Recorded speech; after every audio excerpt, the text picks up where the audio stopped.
Hello, and welcome to Getting Goosebumps, the podcast where we venture into the spine-tingling worlds of R.L. Stine. My name is Stacy. And I'm usually louder than I should be, Alison. And I'm Mickey.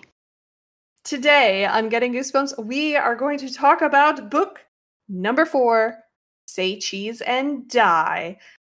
First, we are going to throw over to Michaela, who's going to give us our lovely book breakdown. Michaela. Have you ever wanted to know the future? What if the future was only ever bad? Greg Banks and his friends Sherry, Doug, and Michael are a group of friends living in the small town of Pitt's Landing, where nothing exciting ever happens. Desperate for something fun to do, they sneak into the old abandoned Kaufman house, which is rumored to be haunted. Oh, and there's a strange man who lurks there named Spidey, not Spider-Man. In the house, Greg finds a camera and takes a picture of Michael posing on the stairs. As the picture develops, Michael falls, crashing through the banister and hurting his ankle. And the picture that comes out is wrong. It shows Michael not on the stairs, but sprawled below on the floor, wounded and in pain. But Greg took the photo before Michael fell. Greg keeps this mysterious camera and continues to use it. Each picture he takes shows something bad happening to the person involved, and each of these scary pictures comes true. Is the camera predicting the future? Or even more terrifying, is the camera causing these events to happen? Greg grows more and more afraid, suffering nightmares of his family's demise at the hand of this cursed camera. They need to return the camera. They need to get rid of it.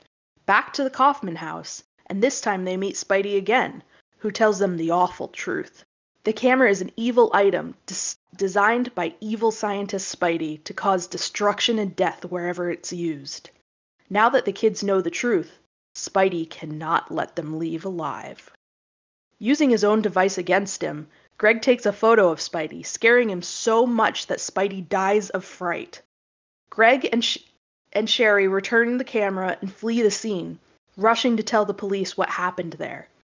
All is back to normal, but two neighborhood bullies saw the whole thing, and they come to take the camera next. ...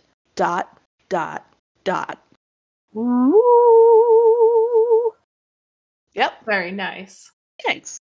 That was fine. That was a good way to sum it up, because this was one long book. Yeah, I didn't want to include all the, individual, and then this happened with Sherry, and then this happened with the brother. No, there's 7 pictures we have to go through. Yeah, it's more fun to, break them down, rather than, we want to put a little appetizer for our audience.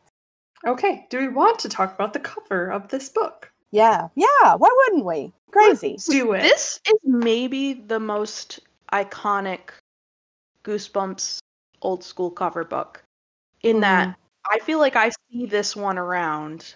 When people mention Goosebumps, I feel like this is the cover I see more often than any other. Yeah. Anybody else feel that way? I would agree. Yeah. I don't think it's the most popular book. I just think that this cover, when people think about the Goosebumps being a phenomenon in the 90s, I think a lot of them think of this cover. Because it's got skeletons on it and a family. So it's spooky and family fun. Exactly. And they're grilling. What's greater than that? Yeah, it's the dad, the mom, the son, and the daughter. They're outside. It's a beautiful sunny day. There is a barbecue grill going on. They're making burgers. They have way too many buns for the amount of burgers on that grill. But they're all in their 90s clothing. The daughter has a side. Wait. What? Wait. What? Who's the daughter? Yeah, he has a brother. There's 2 boys. Maybe it's Sherry. Maybe. Oh yeah, it's probably Sherry. She was not there. She was not part of this. But... Yeah. Sorry. Yeah. Continue. You could continue. Describe That's a good point. I didn't even think about that. But it's a very like the skeleton. As much as a skeleton without skin or muscles could, they all look to be smiling. They got that kind of wide open bone jaw thing happening. So it's deceptively oh, it's a nice barbecue day, but oh god, they're all skeletons. So, and despite being a skeleton, this skeleton is a 90s mom. Mm-hmm. she is knocking off every 90s mom thing. She's got some mom shorts on. With a big old cinch tight belt. With a shirt tucked in. Mm-hmm. And she has got the most mom hair. The mom 90s bob, you know? Mm-hmm. Oh, yeah. With the swooped bangs. Yep, absolutely. Yeah. In like a dirty blonde shade. Yeah. And then very 90s mom. The boy has his backwards cap, and the girl has her side ponytail. Like, it's quintessential 90s. Totally. But no, yeah, even like looking at it, it just feels familiar. I feel like I've seen this picture countless times growing up. Yeah. I wish I were at that barbecue. Right? Spooky skeleton barbecue? That sounds awesome. They're not going to eat all those skeleton burgers. Barbecue. No, and if they do eat the burgers, Stacy, it's just going to fall through their ribs. So I can have theirs anyway. Yeah. Yeah, if you like a ground burger, are you going to like lurk behind them with a bun into their butt? Yeah. Oh, okay. So you'll be the weird one at this barbecue. Who are they to judge? They're dead. So. I mean, they seem nice. I don't think they'd judge. No. Yeah. They're like, well, so it's better than the ground getting it. There are a lot of burgers at this barbecue. Jesus. There's so many burgers in this picture. Let's count the burgers. I'm literally doing that now. Okay, well, while you're doing that, for all of the 8 million characters in this book. Right, even though there's only 4 characters on the cover. Ooh, I spy a hot dog. I do 1 hot dog and 12 burgers and 1 hot dog. So everybody gets 3 burgers and the boy gets. Well, you know what? Hot dog. You know what? They do look pretty hungry. You get it? Because they're skeletons. You nerd. Yeah. Yep. You're the mom. Get my joke? Did you get it? Yeah, you're the 90s mom in this picture. That's fine. Okay. I accept that. Let's dive into this book because there's a lot to dive into. We have an initial cast of 4 characters: Michael Warner, Greg Banks, Sherry Walker, and Doug Arthur, who they affectionately call Bird. Bird. I just love these. Every character has like a first and last. Like, it's not just Michael; it's Michael Warner, Greg Banks, Sherry Walker. Yeah, we need to know all of the information. Yep. Social security, address. Yep. Absolutely. It is kind of funny because I remember Stacy, you noted that in book number 2, which was Stay Out of the Basement, the dad, there's only the like immediate family as characters mostly. And the mom doesn't even get a name. No, she's mom. The aunt has a name. The dad has a first and last name. Everybody's got names. But mom doesn't need a name. But every character in this book has 2 names. Yes. Yeah. Except for Spidey. Wow. We get his name too. He's Do we? Fritz Fredericks. Oh, yes. Fritz! I forgot about it. Stupid. Spoiler. Dr. Fritz Fredericks. That's the spoiler of the book. Spidey. Okay, so these kids are hanging out. It's summer. They're like bored or something, you know. They decide to venture to the Kaufman house, which is like an old spooky house on the block or whatever. Like, just a quick interjection. I'm sorry. We did not get anywhere I yet. know, but I was just real mad. Like, these kids are saying there's nothing to do in this town. This town is so boring. They have a haunted abandoned house with like a lurking man that just creeps around it. How is that not like what everybody's talking about? I don't know. That is a good question though. Like, what does everybody else think of Spidey? To be fair, in a child's eyes, having a creeper in your town does not really count as an activity. I know, but they want like an amusement park. They're kids. They don't understand how things work. They're like, wouldn't it be cool if Disneyland was here? That's what they're like. Okay, that's a good point. Like writing the summary, I was like, there's nothing to do in this boring old town. Oh, except for the creepy man who hides in the haunted house. Like, I mean, having an old haunted house that's abandoned that you can sneak into is a pretty cool thing to have as a kid. Yeah, I think that's pretty darn cool. But okay, I'm sorry. I just thought I thought that was preposterous. In all the preposterous things in this book, that's what bothered me. That's where Alison draws the line. That's where I draw the line. Okay, continue. I'm sorry. No worries. So this is the house where Spidey lives, and they decide to go in and investigate. Bird goes down to the basement and fakes calls for help because he's annoying. I don't know. It's not a Goosebumps book if a kid doesn't fake dying. So all the kids head down into the basement, which is where clearly Spidey's hanging out. Greg finds a secret compartment with a hidden camera. There's a camera hidden in a compartment. That's what it was. So that's what I was trying so hard to find that word. It was that hole in the wall, that kind of thing. With a door. He goes ahead and takes a picture of Michael on the stairs. Michael falls when the railing breaks, and that's when they actually discover. Oh no, they didn't even discover it yet because Spidey catches them first, and they have to leave the basement. They flee the basement. But that's when they discover that there might be something off with this camera because the picture that comes out shows Michael having fallen on the ground and in pain.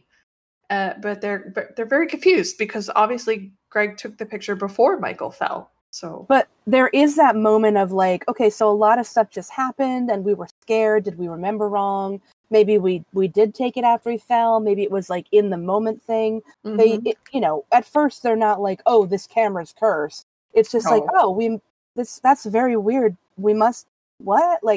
There's a lot of questioning about, this must have just been, a mistake. It doesn't make sense to them at the time, but it's a small enough little weirdsy moment that they're sort of able to brush it off.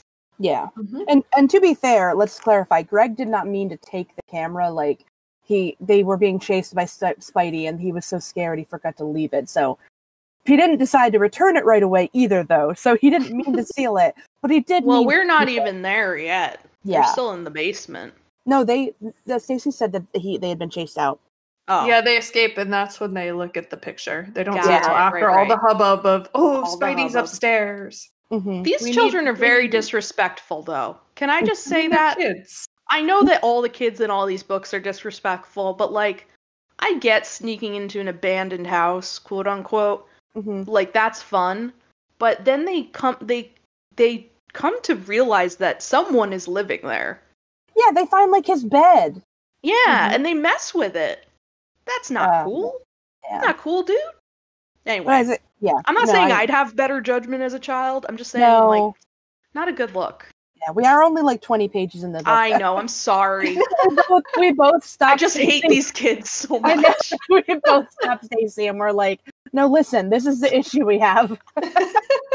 This one random thing. Yeah, we haven't even gotten out of the house yet, and already I'm done. You're right. No, it's fine. Okay, continue, Stacy. That's okay. There's lots of pictures to cover. Oh my gosh. Greg goes home, discovers that his family's new car has arrived. It is here. So he takes a picture of it. But the picture that appears is not of the brand new car. It is of the brand new car completely totaled. So good times ahead. That's the first moment that's kind of genuinely scary. Oh yeah, that's horrifying. Imagine. He's pretty scared, I would say. Yeah. And I think this is where he starts to question, something is obviously wrong here. Yeah. I think, doesn't he rationalize that maybe there's maybe there's, well, no, I don't think, maybe in my head, maybe I would have done this. These are old pictures that are coming out from some other time, but no, it was his friend that was in the picture and his dad's car. Yeah. But yeah, it's even... Or it's a trick camera or something. Oh yeah, the thing they do talk about that, it's but then it's this is... How can you even begin to rationalize or accept that this camera, Well, as a kid, I think as an adult, it's easy to be no, of course it's not a trick camera. How would that be possible? But as a kid, there's so many possibilities that, of course, you're going to entertain. I don't want to overreact. Maybe this is what it's supposed to do. Yeah. And to be fair to Greg, I think he does question his own sanity a little bit. Yeah. Which is sort of the only rational conclusion you could come to if this wasn't a Goosebumps universe where spooky magical things happen. Yeah, I'd be I need to be now, checked into a facility right now. And Greg's a pretty rational kid. He's pretty even through the whole thing, I would say. I would say Greg is not unlikable Right. or Oh, likable. yeah. Yeah. Well, yeah. I appreciate Greg, though. I think our other protagonists up to this point have been a little, Wilder? no, just like, I mean, more childlike from an adult point of view, i.e. sort of complaining about things, and Greg is much more like, he's not even amongst his friends, he's not the one who's like complaining about it being boring everywhere and like wanting to shake things up. I don't know. You know what I mean? Like, he seems like a nice kid. Yeah, exactly. He's a very reliable narrator. You know, he's very like measured. He actually thinks things through. I appreciate him. I would also say he's a little bit bland, but I guess maybe compared to like other characters. Well, I think there's so much else going on that he has to be slightly bland because it would be too much to handle if he were like freaking out every page. Yeah. Okay, so takes a picture. Car is wrecked. Yes, so he goes in, and this is where we meet his family, his mom, dad, brother, Terry, and they have an awkward dinner.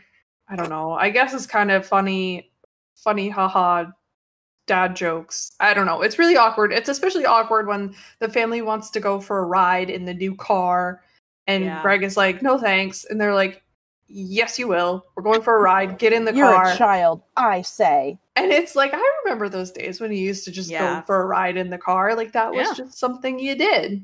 But Greg doesn't want to because he's seen the car totaled and he's really worried that they're going to get into an accident. Yeah. And they do almost get into an accident. They almost get hit by an oncoming truck. Yeah, the goose hanger of this chapter is Greg screaming to his dad from the back seat, "Dad, look out for that truck!" Now, does that qualify as a goose hanger? Because it was a legit thing that was really happening. I mean, I guess. It was a cliffhanger, sure. It definitely was a legit one, I would say. Yeah. It was not a goose hanger. It was an actual, like... Because I feel like a goose hanger is more when, like, R.L. Stein pulls that rug out from under you a little bit. It's like, look out for that truck, over. But they're, they're just playing with toy trucks. Yeah, exactly. Okay, that's a fair point. It is a legitimate, terrifying cliffhanger. I have a note for the third picture, which is that he takes a picture of his brother Terry, and then the outcome is Terry outside upset, but I don't remember the context for this picture, actually. Well, they were in his room. Oh, okay. And Terry just wanted him to take a picture. Wait, just as a aside from that first picture when they, Greg was like, watch out for that truck, they didn't get into an accident then. Yeah. No. So the car did not get wrecked then. Yeah. So then Greg started to think, well, maybe he can stop these things from happening. Yeah. Well, he doesn't really know what to think, but yes, he's trying to, he's like being a smart kid, he's like trying to figure out how this all works. Mm-hmm. But he does, I don't remember if it's before the car ride or after, but he did take a picture of his older brother in his room. Oh, it was after, I think, because he was really freaked out at that point. I think. Yeah, it doesn't matter. I can't remember. So if it's in his room, that makes sense, because my note for the outcome of the picture is that it shows him outside instead, and he's clearly shaken, visibly upset in the picture. Yeah. Yeah. Like disturbingly so. Mm-hmm. Which, again, these are like little things that it's another one of those scenarios that as a kid, the scary things are like the events that happen. But reading it as an adult, just picturing that little scenario, like I'm inside my bedroom, I take a picture of my brother, and when the picture like develops, he's in a totally different location, and just the description of him having like a horrified look on his face is so disturbing. Yeah, it's like David Lynch level disturbing. It is. It's very eerie, and there's no way to rationalize it. There's just no way. Yeah, it's just like a nightmare. On a later day, the kids are at Bird's baseball game, and he is on the team the Zephyrs, which I had to Google. It means wind.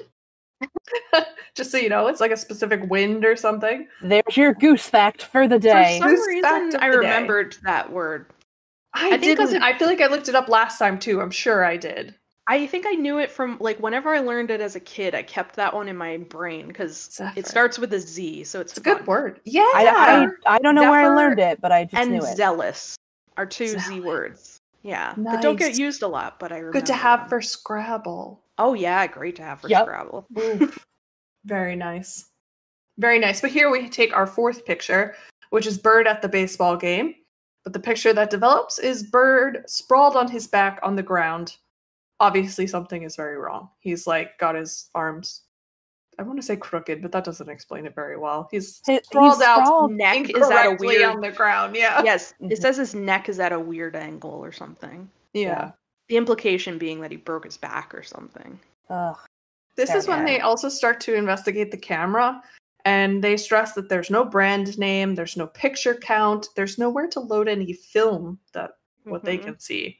Or Which batteries or anything. Or yeah, nothing like that, which I think adds to the mystery of this camera. Because they're like, obviously you have to be able to put more film in, but they couldn't find anything. Mm-hmm. And then we have a bit of a incident within an incident. We think the picture has come true because a Bird fakes an unconscious scene. He actually pretends that he's hurt and sprawled out on the ground, but then he gets hit by the ball for real. Yes. And he really is hurt. And at the same time, brother Terry shows up to confirm picture number 3 to tell Greg that dad has been in a car accident, which confirms picture number 2. So we just had pictures 2, 3, and 4 come to life right in a row. Yeah. It got very shaky there for a bit because, like I said, Bird fakes being unconscious, and then he actually gets hit by the ball, and then Terry shows up, and then he finds out about dad, and it was like, oh, I would be so overwhelmed if I were Greg at this point. Yeah. Because it's like, well, you have no idea when this, future is happening. You have no idea if you can stop it. It's a lot. Yep. But dad is okay. He's alive, but he did total the car, like in the picture. But he's good. He's alive. So, yay, dad. He's in the hospital, though, in, like, bad shape. Yeah, but he's alive. Yay, dad. He's awake. Yeah, he's awake and conscious and everything. But I feel like there was, like, a description of a lot of casts over a lot of his body. Or something like that. Maybe I was just picturing I don't remember that, but sure. I mean, maybe, yeah. I'm picturing him in a full body cast. With his leg up, yeah. Yeah, yeah. You know, in the last book, we had, violence with Evan getting beat up by the bullies. And, we had in, Stay Out of the Basement, we had, a disappearing boss, but, was just locked in a closet. And, a plant dad getting cut in half. And in the first book, we did have, like, a town full of, like, ghost zombie vampires. But in this book, it's just, like, yeah, the camera is definitely supernatural, but, like, you have a young boy being severely injured at a baseball game. You have a dad getting in a car accident. It's too close to home. I mean, aside from the camera, it's terrifying. Yeah. Yeah, it's a lot of very real scenarios that happen in this book. Mm-hmm. Yeah. Which, when we get to a later picture is also very true. Yeah, the next scene that I was going to cover going into is probably the one that upsets me the most. I feel like we have there's so many serious topics in this episode. I'm so sorry. It's not as fun when we're talking about, like, missing children and car accidents and Sherry has even her birthday concussions party at a baseball game. Yeah. Sorry, that was, like, true. very. It's like a child just got struck in the head with a baseball and passed out. Yeah. And then he actually takes a few days to recover. Yeah. So, like, yeah, I just wanted to reiterate what you were saying. It's just like the prediction part of it is a very magical and woo spooky, but, like, the things that are happening are just, like, unfortunate things that can happen to anybody. Yeah. Maybe that's why the book felt so, like, long for me this time, because I was like, man, this is a lot of, like, really just negative and sad things. Compared to the last book, which was like overwhelmingly supernatural, zany, I would even say, wacky. Yes, they had that, like, interjection of the bullies beating up Evan and that was almost kind of jolted me out of the book. But this book is just like a real life painful event after another. And it is one of those books that's difficult to get through because, we read books to escape, don't we, sometimes? But this is more like, in this book, it's, oh my goodness, this is terrifying.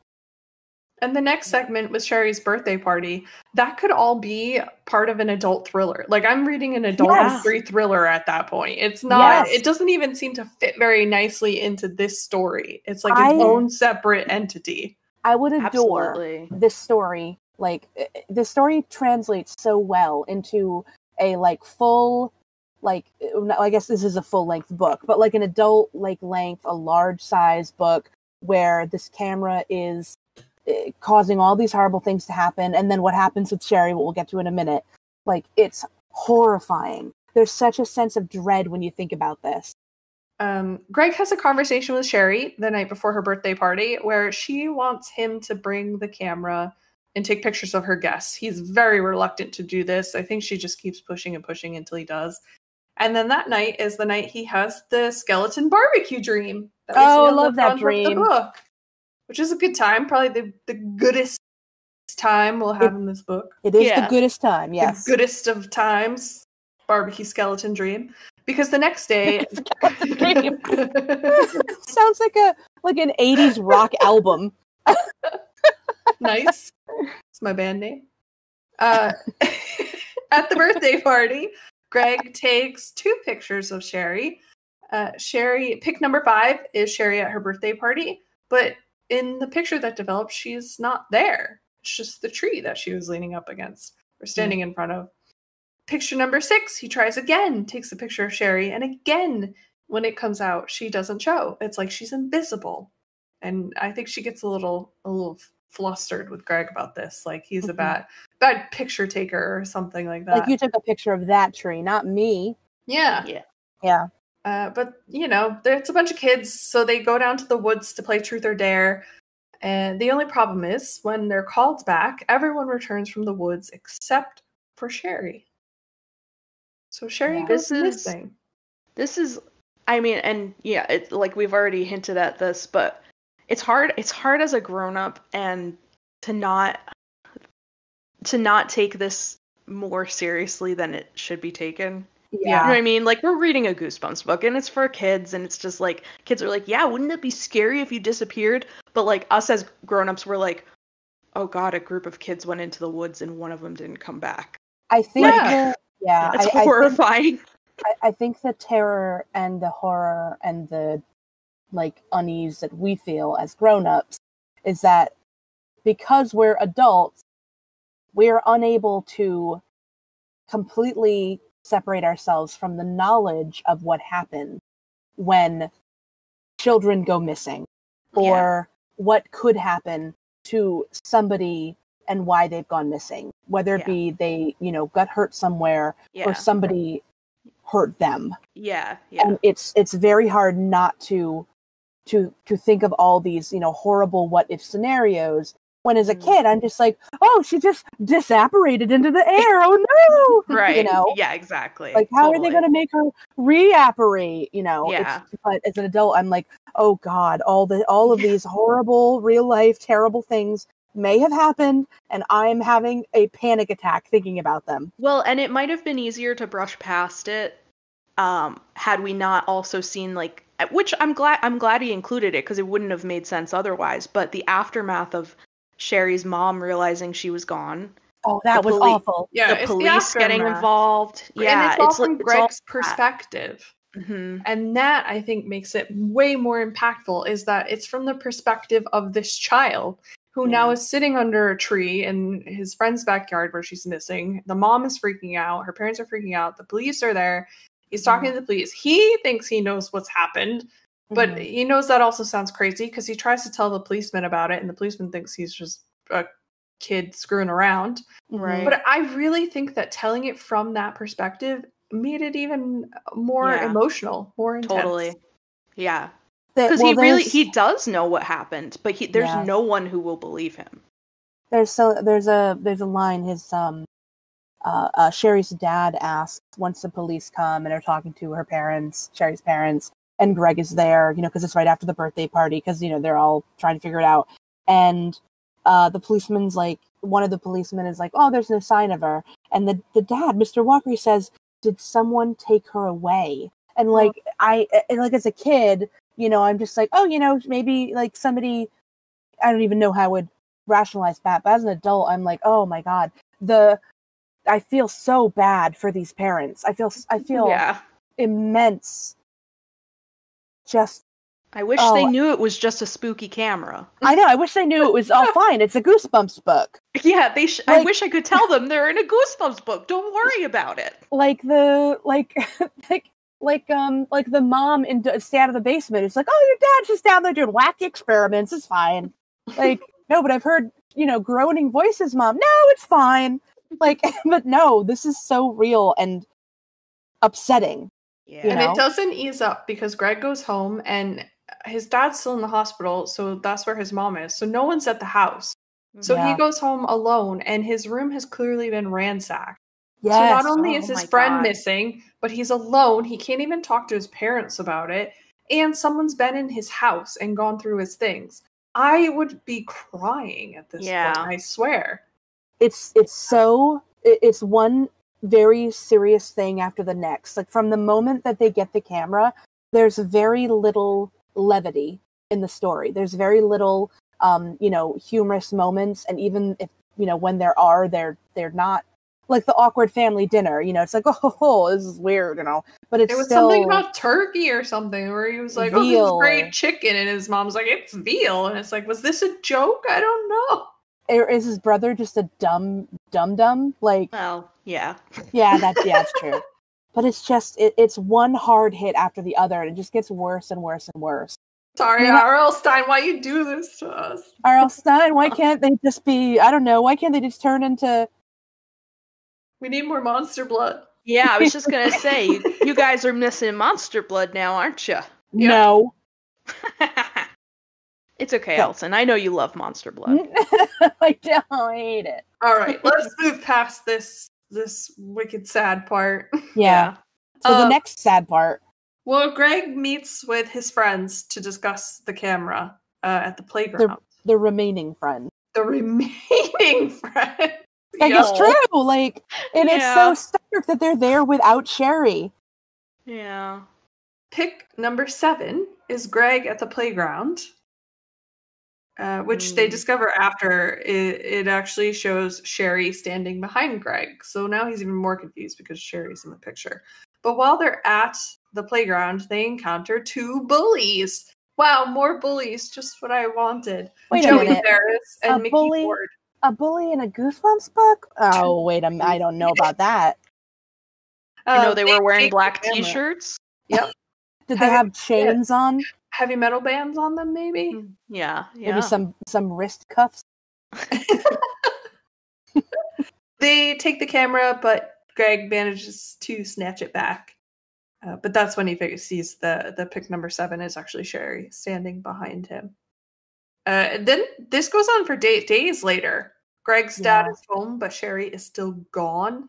Oh, God, yeah. And Greg is just really distressed. Everything, he's gone through a lot of emotional turmoil lately. He ends up tearing up the pictures that he took of Sherry. And then later on, she calls on the phone. And says, hey, it's me, Sherry. It's like, hey, by the way, I'm back. She doesn't remember anything after the party. She remembers going into the woods, and the next thing she knows, she's standing on her front lawn. So her parents are very thrilled. She called Greg to let him know. Everyone's confused, but I think Greg has an idea that it might have to do with ripping up the pictures. So he asked Sherry to meet him at the playground. And she does. They meet up. They chat. But then Spidey creeps up and chases them. And then the hero of Say Cheese and Die shows up. Our good friend, Jerry Norman. Oh, Jerry. Oh, Jerry. Jerry Norman in his hatchback rolls up and says, kids, is that man chasing you? And they're like, yes, he is. And Jerry Norman yells at Spidey and saves the day. And then he's like, guys, do you need a ride home or anything? Are you okay? They're like, no, we're good, Jerry Norman. He's like, all right, rock on. And Jerry Norman is probably the purest, goodest character that R.L. Stine has ever written in his life. Yeah. Guy Jerry Norman. We Good should guy. all be like Jerry. Jerry Norman is the pinnacle of humanity. I think you should make a graphic, Michaela, that's like, be like Jerry. Oh, totally. Just a simple next door dude who saves some kids. Yeah, he's keeping an eye out. Yeah. I love him. Jerry Norman. Oh, Jerry Norman. I love him. He's so good. In his hatchback. And this is his only appearance. This is his only appearance. But like, it's so good. It's like, yes, that's the neighborhood I want to live in. He immediately, he does say, like, is that man chasing you? But he doesn't even, like, just say, well, let me just read something. So I'm at the page, Greg turned to see a familiar young man inside a small hatchback. It was Jerry Norman, who lived across the street. Jerry Norman! Jerry lowered his, Jerry Norman. Jerry lowered his car window. And he says, is this man chasing you? He asks excitedly. Like, I think this is the most exciting thing Jerry Norman's ever been involved in. Hey, is that guy chasing you? But then, without waiting for an answer, he backed the car towards Spidey and said, I'm calling the cops on you, mister. So 2 for 2, Jerry Norman is a hero. He stops and helps these kids, and he scares off the bad guy, and almost runs him over with his car. All from his car. He never gets out of the car. No, because he's part of the car. Jerry hatchback Norman. Yeah, I love that he's driving a little hatchback.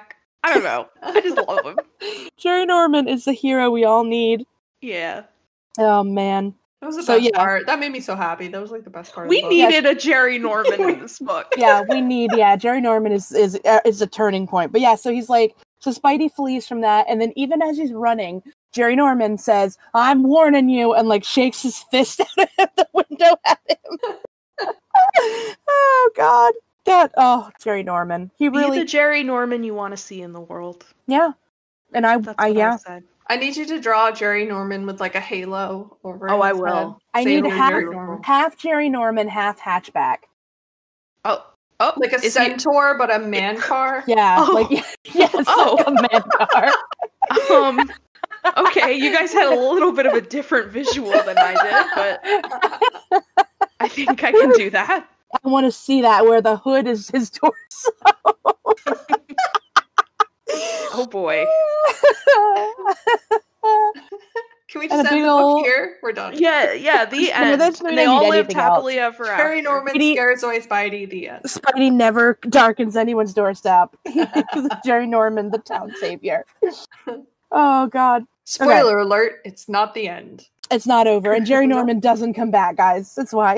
But we've ditched 2 characters by now, which is great. 2 of the friends are not involved anymore, and I'm pretty stoked about that. It should have just been Greg and Sherry. Yeah, there was a lot of kids in this book, and I didn't like them. I'm sorry. I know they're kids, but Bird was annoying. Yeah.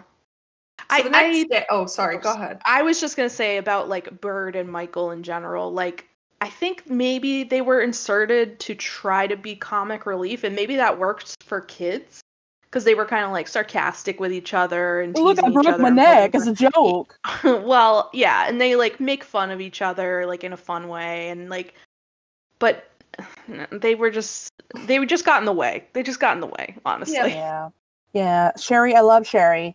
Greg is okay. Greg is a reliable narrator, and I really appreciate the heck out of him.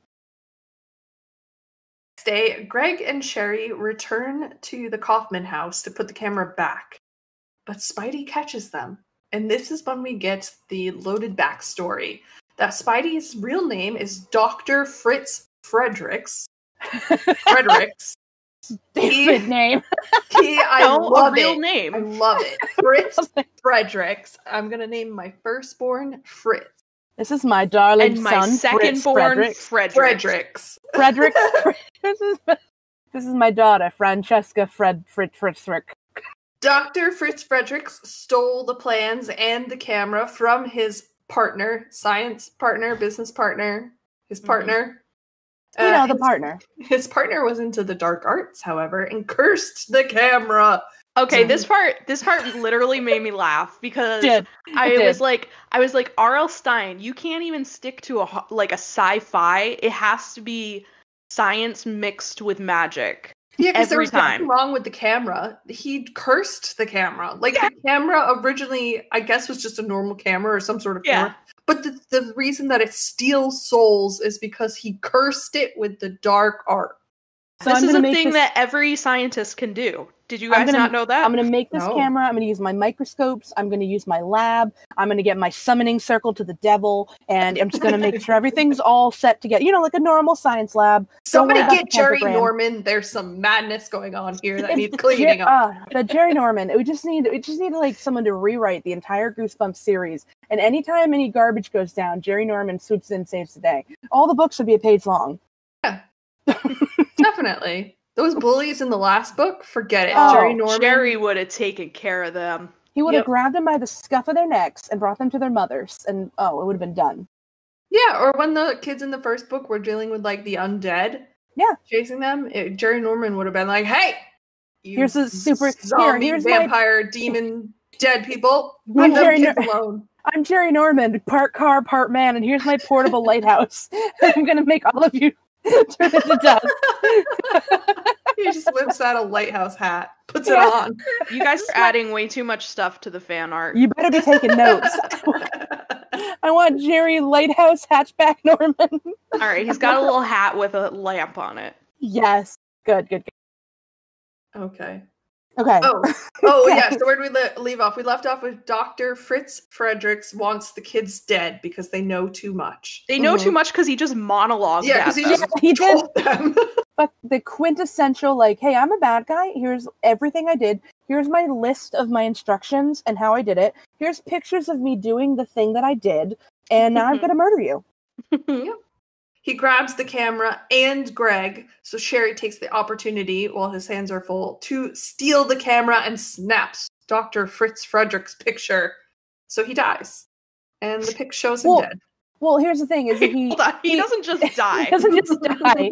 He is so terrified at his picture being taken that he dies of, like, fright, which, I mean, it's like a heart attack or whatever, or I don't know. But it's not like the Flash vanquished him. He was like, oh no, and died of fright. Yeah. Yeah. He died. Yeah, he died. So Greg and Sherry go home and call the police. I imagine they said, hi, we were playing around in this house and found a dead body. Yeah. At least that's what I hope they did and did not mention the camera. Yeah. I know. It's like, hey, we took a picture of this man who just happened to die when we took a picture of him. Yeah, we were there, he talked to us, and then he died. Yeah. Even though this picture shows that he was already dead, I swear to God, it's like we said, not like the proof of believe us, we're children. And then the bullies show up, Joey and was it Mickey or Mikey? Mickey? Another Mickey? Giving Mickey's a bad name. Giving Mickey's a bad name. Terrible. They take the camera. The end. Yeah. The end. Yeah. Don't they take a picture, don't they? Yes. And Maybe. I think the book ends before it develops. Gotcha. I could be wrong, but that would be a cool way to end it. Yeah. Those jerks aren't too bright, Joey told his companion. They never even saw us the other day. Never saw us watching through the basement window. Mickey laughed. Yeah, they're jerks. They couldn't hide this camera from us. No way, man. And then they take a picture, and then who knows what happened. Probably nothing. I don't care enough. Yeah. Unless Jerry Norman's involved. No, it's fine. Jerry Norman's outside waiting with a bat. Not for the kids, for the camera. Rolling his engine, revving his engine. Yeah. Jerry Norman. Okay, making him like a folk hero. Yeah, he is a folk hero. He is an American tall tale. He is. Yep. Now that we've wrapped up the story, it is time for the fashion report. Okay, so I've got some bad news, guys. Oh no.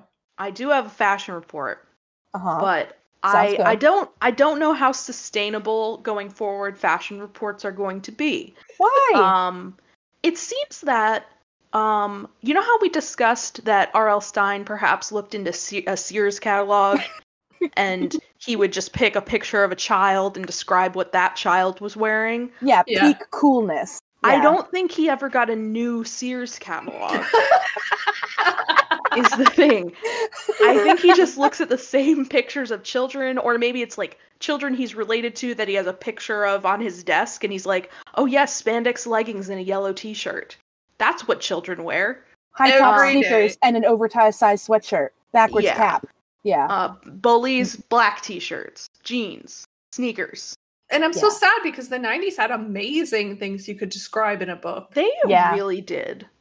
Well, Like- one mention of tie-dye in here at all. I know. No tie-dye. It was like a 60s, 70s renaissance in fashion. So like the Mhm. 60s and 70s were back. There were Yep. smiley faces everywhere. Come Oh, on. yeah. Fashion a smiley face.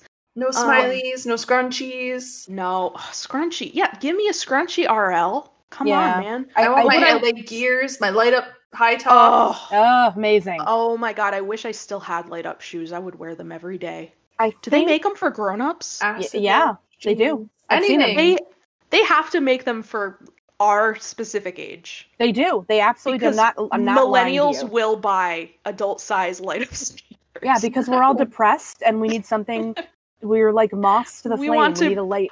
What do you think the three of us are doing here right now? We're reliving our childhood. We're trying to escape from the current actual world crisis going on right now. This Anyway, book did not help. No, this book it did not didn't. help. It did not. But, okay, so I- let me can I- describe a couple outfits. Sorry. I Yeah. just want to add Oh. to your point, though, Mickey. You do raise a very Yes. good point. That Sears catalog. I think the Sears catalog, the one he does have, he just cuts out the clothing and he just arranges them in new like configurations every time he writes a book. I'm Yeah, usually like, 90s Sears. we see, catalog. we see a lot of repeats. It's an excellent point you make. One notable sort of Just outfit good. was that Michael shows up to Sherry's party wearing a fun Hawaiian shirt. Oh, I do like that. I do like that. Which was an oversized shirt that his grandmother gave him. So that's Yeah, why he of wore it. course. Because she was probably like, oh, you're going to your little friend's birthday party. Put on this nice shirt I got you. That's Yeah, cute. of course it was oversized. Of course it was. Yeah. And then Sherry dresses up for her birthday, and Mm-hmm. let's see. Her black hair was pulled back in a single braid, and she had on an oversized, silky yellow top that came down over black spandex leggings. There It was it is. spandex. There Also- it is. He should have used a Delia's catalog. Right? Oh, that would have been so much hipper. Okay, I have gone down a rabbit hole. Sick. I know. I've gone That's down a rabbit creepy. hole like a few months ago where I was just looking at 90s Delia's catalogs online. Yeah. Man, that will send you straight back. Wow. It's very good. I also I haven't- had. This isn't really fashion related, but I think I might have gotten it from a Delia's catalog, or they definitely sold these in Delia's catalogs. My parents probably got a version from Job Lot or something. But did you guys have any inflatable furniture growing yes, up? I had a Yes. chair. I did. Oh, I had a chair too. It barely fit in my bedroom. I had a very small bedroom growing up. I had a very small chair and a small bedroom. Yep. Mine was lime green and translucent. Mine And was lava what you lamps. Oh, lava lamps. I had a Oh, lava lava lamp too. lamps. I had a lava lamp, and I've actually been actively searching for one that is exactly like the one I had, which was clear liquid with purple wax. I cannot Hey everybody, find one. welcome to our 1990s Delia's Catalog Appreciation Podcast. Here we're going to talk about the latest fashions and inflatable furniture and chokers and all that stuff. Oh boy. Oh, chokers. Oh, man, This is this- a better time. Sure, You some guys of them wanna- have cheesy tattoo flames on them. Oh yeah. Do Oh you guys- yeah. You guys want to talk about Goosebumps? Oh no, right. I was Oh, gonna. right, I was sorry, actually yeah. gonna say, do you guys want to invent a time machine and go back? Yeah, I do. I do. I'd No. love to go back. No, I don't. Well, no, I'd love middle no school idea. was not fun, but Middle the school's fashion terrible, was good. awful. Yeah. I had my own bullies. One day they punched a Aw. locker near my head, and I Oh, walked away God. laughing, and they got real mad. Like a movie. I know. That's what bullies do in the movies. I know, They and punch nothing the ever, locker next to nothing your head. ever came of it. Oh, all right, great. Okay, so this wacky Goosebumps episode. Okay. I have 4 notes, Uh-huh. all with exclamation points. Yeah, Oh, because good. the episode Um, was an exclamation point. The Firstly, first one is Ryan Gosling, yes, Ryan Gosling. He's and the the star. sub note is so good. Yeah, I he thought did he he really did well. brilliant. He did Greg justice, I will say. He did Sometimes- really well. Like he did. for children actors, like even Sometimes in they're- this episode, they're cheesy. It's like They're- over the top, and I think he Yeah. did really well. He did do really good. You this can is tell why, he's like a real actor. You can tell this is why he's an actor in the future, is because of this. Yeah. Okay, and then my second note, camera shake? Yeah, what's the camera? What even was the camera? It looked like if Batman had fallen into a vat of become evil camera juice. Yeah. Yeah. It's very Batman-like. Yeah, had like pointed like ears and like I don't even know. It looked like a toaster that had been dipped in wax and then had fins added to it. Yeah, like a flat bottom, because he held it with on the bottom. Yeah. Like a tray. I don't know. It looked like if the Batmobile had been shrunken down into a submarine. That's what it looked like. It was supposed to look very kind of like sci-fi tech. It was just bizarre. It looked like it was made of Play-Doh, let's be honest. And truly, based on the description and even what they get into in the show, like, it didn't need to look like anything except a camera. Yeah, like they could have just gotten an old Polaroid. Yeah, it has like a weird viewfinder. It looks like you have to like look into like a snorkel to take a picture. It's just bizarre. Yeah. Okay, then my last note, the cop. Oh God!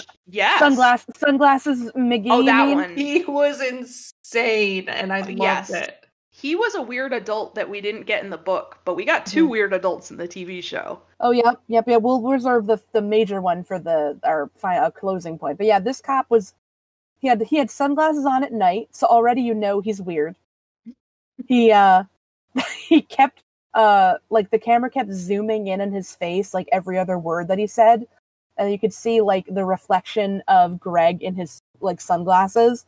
But it was just this whole scene was bonkers. Yeah, it was intentionally cheesing it up. Like, are you sure you're telling us the truth, kid? Yeah, because he's standing there with the truth. He's standing there with a detective she's in like a. Is she even in a trench coat? I don't know. That's how I'm picturing it. I think she is. She's in like an actual trench coat. Yeah, and she's also being sort of intimidating and serious to this child alone at the door. The cop standing next to her is just like, "Are you lying to me, kid? I better get my stick out and beat you with it." Like, it's like, okay, chill out. It was like they were supposed to play good cop, bad cop, but they were both like, she was just like, okay, well, I'll be the bad cop, and then he was like, I'm gonna be the badder cop or something. Like, he was just so scary. He was so intimidating. Like, and I'm looking at the scene now. Way too many close-ups of everybody's faces. I'm just uncomfortable. But I'll say, this episode had to be super cheesy because I had to make up for the fact that the book was a real-life nightmare fest. Yeah. Anyway, so the Spidey is amazing in the episode. Spidey, oh boy, after my heart. He is the epitome of perfect mad scientist weirdo. He's got long, raggedy gray hair. Guys, I didn't notice this ever before, and I don't know if they explain in the book why they call him Spidey. Do they ever mention his limbs or anything? I think they do in like chapter 1 or something. Well, it's mentioned in the episode, and at first it's mostly sort of close-ups. You don't really see his full body, but then you see him. The actor is not that tall of a man. Oh yeah, but you see him from a distance leave the house, the spooky building. I think it's a warehouse. Or yeah, like it's more of more of a warehouse in the show. But I highly encourage you to watch the way this actor chooses to slink away. And I think they told him like, okay, this is gonna be a wide shot. We know you're not that tall, but you're playing a guy who's really tall with long legs. So just act like you have long legs. And it's so funny to me. Okay, so he's I'm watching the scene. He's running away from the building right now. He starts off kind of like hunkering low, but then he he lifts his arms out to his sides like a bird about to take off. And his big long black trench coat is billowing behind him. And then he starts like kicking up his legs and running, and he does a little leap each time he runs. So it looks like he's just this enormous loping creature, but really he's probably like 5'10". It's very good. He's very good. I want to watch a GIF of this repeating forever. He also just like when you do see throughout the episode, he always has these black goggles on, like these like Mm-hmm. steampunk goggles. He also has like the worst wig I've ever seen. This Oh, long gray wig. And there are some bad wigs in Goosebumps episodes. And instead of looking like a grizzled, old, scary, weathered man, he looks like Paul Rubens, aka Pee Wee Herman, with like a little bit of stubble, and a bad wig. And not very scary to me. Yeah. He's not.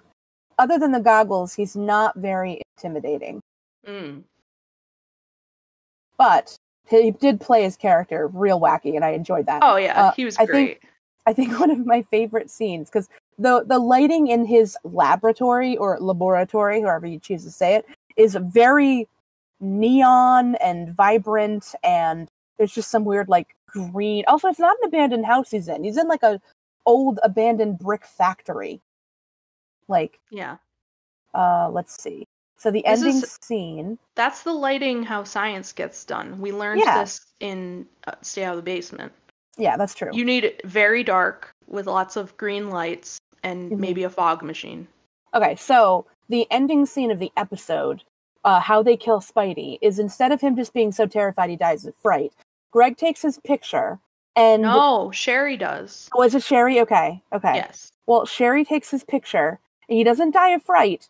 He, much like Voldemort in the end of the movie version of Harry Potter, not the book version, he disperses into a supernova of light particles that the camera absorbs.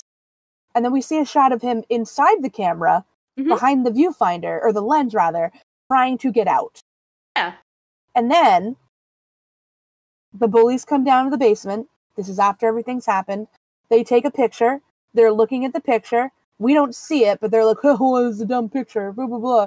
And then the final scene, the final frame we get is Spidey somehow not in the camera anymore, behind them, rising, because the camera's in front of these boys looking at their faces as they look down this picture. He's standing behind them and he rises up from the floor and the camera angles so he towers over these children by several feet, and just a spotlight on his face as he grins, and that's the end of the episode. It's so wacky and unnecessary, and it makes up a lot for how serious and sometimes painful the book was by being just so over the top. Yeah, the TV show is very silly. It's good. And it was good. It was a nice stress relief. Yes, and Ryan Gosling did a great job. He did. We always love Ryan Gosling. That's my main takeaway. Yeah. It's like, I really believed him as this character. What a great job. All right, guys, we need ratings for this experience. How would you rate Say Cheese and Die? If you have no objection, I would like to go first. Yeah, please. So I initially, we did this the first time around the rodeo, I gave it a very high score.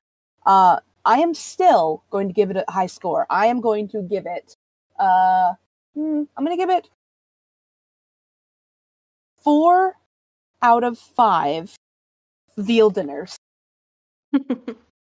And the reason I'm doing that is because I think my score was higher the last time, but I'm giving it 4 out of 5 because I did enjoy this book. I was pleased to read a book after Monster Blood. I also think that this book was well written. I think that it was very suspenseful. And I enjoyed it even though it was stressful.